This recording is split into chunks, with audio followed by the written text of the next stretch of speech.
Matthew 23. Then Jesus said to the crowds and to his disciples, The scribes and the Pharisees sit on Moses' seat. So practice and observe whatever they tell you, but not what they do. For they preach, but do not practice. They tie up heavy burdens, hard to bear, and lay them on people's shoulders, but they themselves are not willing to move them with their finger. They do all their deeds to be seen by others, for they make their phylacteries broad and their fringes long, and they love the place of honor at feasts, and the best seats in the synagogues, and greetings in the marketplaces, and being called Rabbi by others. But you are not to be called Rabbi, for you have one teacher, and you are all brothers. And call no man your father on earth, for you have one Father who is in heaven. Neither be called instructors, for you have one instructor, the Christ. The greatest among you shall be your servant. Whoever exalts himself will be humbled, and whoever humbles himself will be exalted. But woe to you, scribes and Pharisees, hypocrites! For you shut the kingdom of heaven in people's faces. For you neither enter yourselves, nor allow those who would enter to go in. Woe to you, scribes and Pharisees, hypocrites!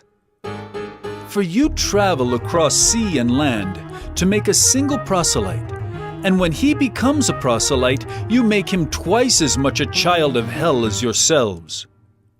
Woe to you, blind guides who say, if anyone swears by the temple, it is nothing, but if anyone swears by the gold of the temple, he is bound by his oath. You blind fools! For which is greater, the gold or the temple that has made the gold sacred? And you say, if anyone swears by the altar, it is nothing, but if anyone swears by the gift that is on the altar, he is bound by his oath. You blind men! For which is greater, the gift or the altar that makes the gift sacred? So whoever swears by the altar swears by it and by everything on it. And whoever swears by the temple swears by it and by him who dwells in it. And whoever swears by heaven swears by the throne of God and by him who sits upon it. Woe to you, scribes and Pharisees, hypocrites! For you tithe mint and dill and cumin, and have neglected the weightier matters of the law, justice and mercy and faithfulness. These you ought to have done, without neglecting the others. You blind guides, straining out a gnat and swallowing a camel? Woe to you, scribes and Pharisees, hypocrites! For you clean the outside of the cup and the plate, but inside they are full of greed and self-indulgence. You blind Pharisee, first clean the inside of the cup and the plate, that the outside also may be clean. Woe to you, scribes and Pharisees, hypocrites! For you are like whitewashed tombs, which outwardly appear beautiful, but within are full of dead people's bones and all uncleanness. So you also outwardly appear righteous to others, but within you are full of hypocrisy and lawlessness. Woe to you, scribes and Pharisees, hypocrites!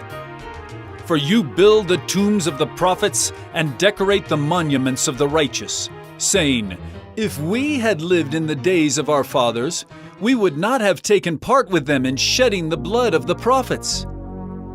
Thus you witness against yourselves that you are sons of those who murdered the prophets. Fill up then the measure of your fathers. You serpents, you brood of vipers, how are you to escape being sentenced to hell? Therefore I send you prophets and wise men and scribes, some of whom you will kill and crucify, and some you will flog in your synagogues and persecute from town to town, so that on you may come all the righteous blood shed on earth, from the blood of innocent Abel to the blood of Zechariah the son of Berechiah, whom you murdered between the sanctuary and the altar. Truly I say to you, all these things will come upon this generation. Oh, Jerusalem, Jerusalem, the city that kills the prophets and stones those who are sent to it.